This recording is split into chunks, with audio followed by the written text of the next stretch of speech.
Good day, ma'am. So we are the Group 7 reporters, and our topic is the salient features of the Anti-Terror Act of 2020, the Article 11479.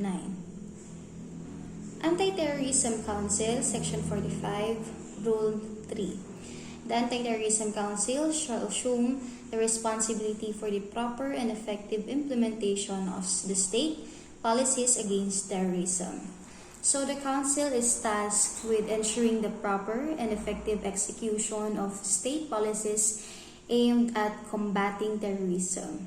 Kasama dito ang mga pagko-coordinate at pangangasiwa ng mga hakbang to address and prevent terrorist activities contributing to national efforts. It shall formulate and adopt plans, programs, and measures to eradicate commission of terrorism in the country. The Council also responsible for creating and approving plans, programs, and activities to eliminate acts of terrorism in the country. Sila ay nagtatrabaho to develop strategies or strategiya at kumilos upang pigilan at tigilan the terrorist activities. So we have here the composition of the Anti-Terrorism Council, Rule 3.2. We have here the Executive Secretary Chairperson, Sir Lucas P. Bersamin. He is tasked to maintain agendas, planning appointments, meetings, and so on. And we have the National Security Advisor, Vice Chairperson, Sir Eduardo Año, who manage national security. And next is the DFA Secretary or the Department of Foreign Affairs, Sir Enrique A. Manalo. He is in charge of implementing foreign policy for the government of the Philippines. Next is the DND Secretary or the Department of National Defense, Sir Gilbert Chodoro Jr., who is tasked with guarding the Republic of the Philippines against external and internal threats to national peace and security and to provide support for social and economic development. Next is the DALG Secretary or the Department of Interior and Local Government, Sir Benjamin De Castro Avalos Jr. Their role is to promote peace and order, ensures public safety, and strengthen local government capability to effectively deliver basic services to the citizenry. Next is the DOF Secretary or the Department of Finance, Sir Ralph Gonzalez Recto. He is responsible for the management of the government financial resources. The next one is the DOJ Secretary or the Department of Justice, Sir Jesus Crispin Katibayan Remula.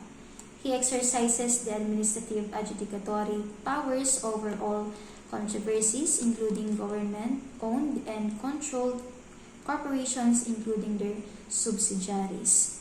And we have the DICT Secretary or the Department of Information and Communication Technology, Ivan Jan Uy, who mandates to formulate such rules and regulations and exercise such other powers as may be required to implement the objectives of RA 10844.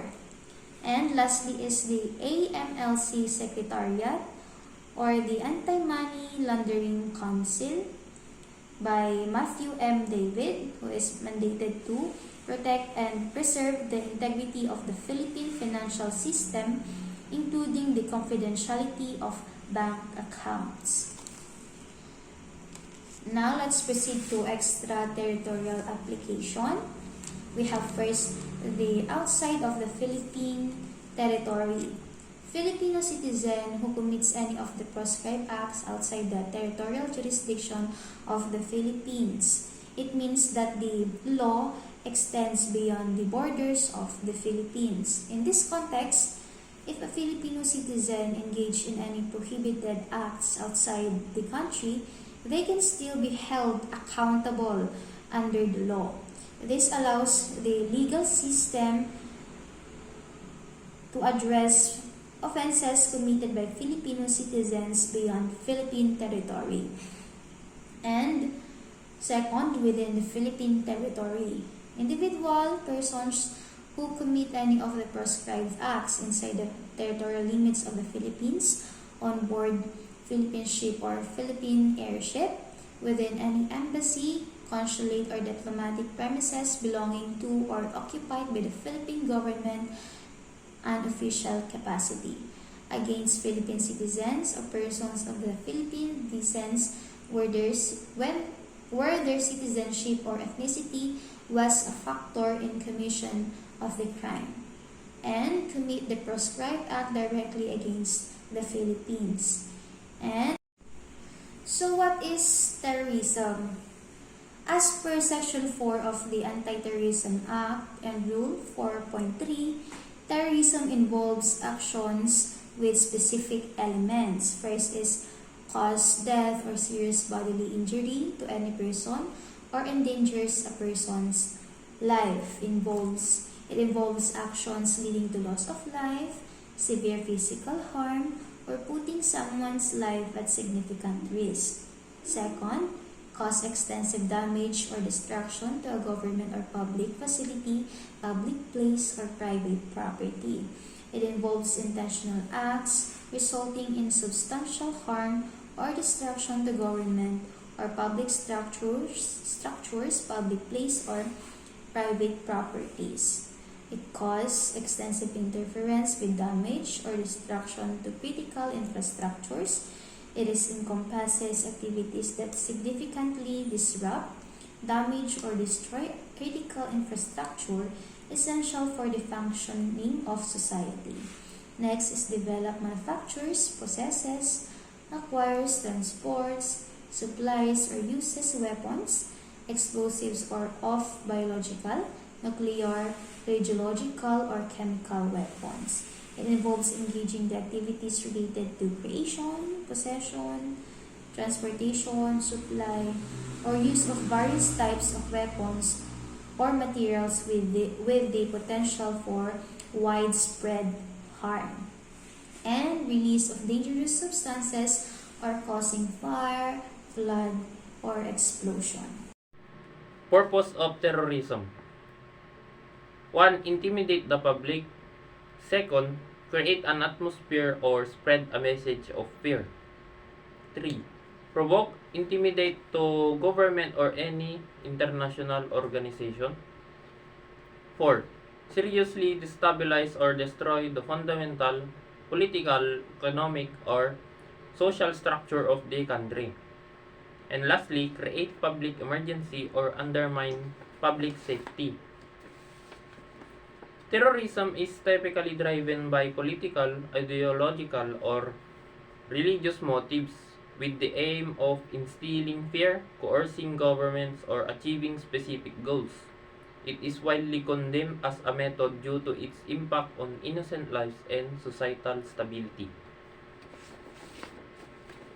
When an act is not terrorism, act listed must not be intended to cause death or physical harm to a person, to endanger a person's life, or to create a serious risk to public safety. An act is generally considered terrorism when it's intentional use of violence or intimidation to create fear for political, ideological, or religious purposes. Isolated crimes or acts without broader agenda typically do not fall under the definition of terrorism. Like advocacy. Advocacy involves actively supporting or promoting a cause, idea, or policy. It can be done through various means such as public speaking, writing, or campaigns. Protest. A protest is a public expression of objection or disapproval, either inducing a group of people gathering to voice their concerns. Dissent, stoppage of work, industrial or mass action, creative, artistic, and cultural expression, other similar exercise of aid and political rights. threat to commit terrorism under Section 5, Rule 4 and 5. There is a threat to commit terrorism when an intent to commit terrorism as defined in Section 4 of the Article 15 communicated by any means to another person or entity under circumstance that indicates the credibility if the threat. Any person found guilty shall be imprisoned for 12 years. Planning, training, preparing, and facilitating the commission of terrorism. Section 6, Rule number .6. It is illegal to do any of the following: participate in the planning, training, preparation, and facilitation of the commission of terrorism. Possess object with knowledge or intent that these are to be used in preparation for terrorism. Collect or make documents with knowledge or intent that these are to be used in the preparation for terrorism. Any person found guilty shall be imposed without the benefit of parole and the benefit of Republic Act number 10592. Under Republic Act 10592, say that the Philippines, also known as the Good Conduct Time Allowance Law, has several benefits. One of its main objectives is to address prison congestion and promote inmate rehabilitation by providing a system for reducing the sentence of well-behaved prisoners. The benefits, it includes the potential reduction of an inmate sentence based on good behavior and participation in rehabilitation program. Conspiracy to commit terrorism. Section 7, Rule 4.7. There is a conspiracy to commit terrorism when two or more persons come to an agreement concerning the commission of terrorism as defined in Section 4 of the Act and decide to commit the same. Any person found guilty shall suffer the penalty of life imprisonment without benefit of parole and the benefit of Republic Act 10592. Inciting to commit terrorism, Section 9, Rule 4.9. Without taking any direct part in the commission of terrorism, he or she incites others to do any of the acts of terrorism by means of speeches, proclamations, writings, emblems, banners, or other representations tending to the same end. Reasonable probability of inciting is determined by the following: context, speaker or actor, intent, content of the speech or act, caution. The penalty is imprisonment of 12 years. And now, let's proceed to the recruitment to and membership in any terrorist organization. Section 10, 4.10. Any person who shall recruit another to participate in, join, commit or support terrorism, a terrorist individual, any terrorist organization, association or group of persons shall suffer the penalty of life imprisonment without the benefit of parole, or the Republic Act 1059-2. So, what is parole?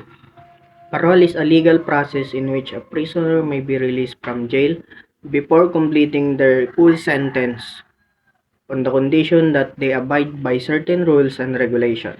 However, in this case, the law states that the person convicted of recruiting for terrorism will not be eligible for parole, meaning they will have to serve their entire life on the prison.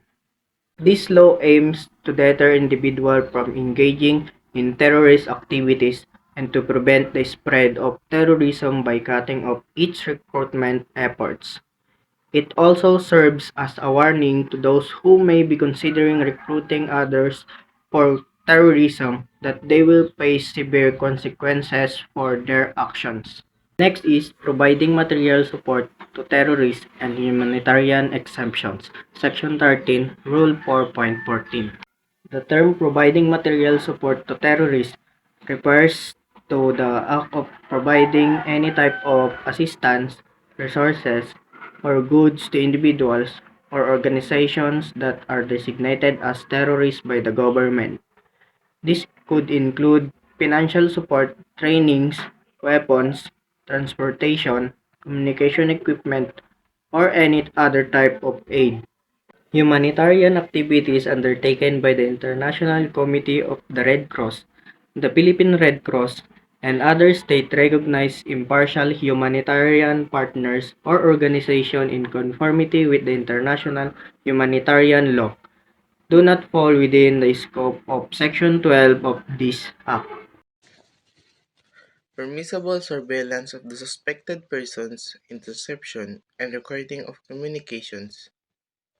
Law enforcement agency and military personnel ex parte application before CA or Court of Appeals. Permission to tap, intercept, record, or collect private communications, data, and information.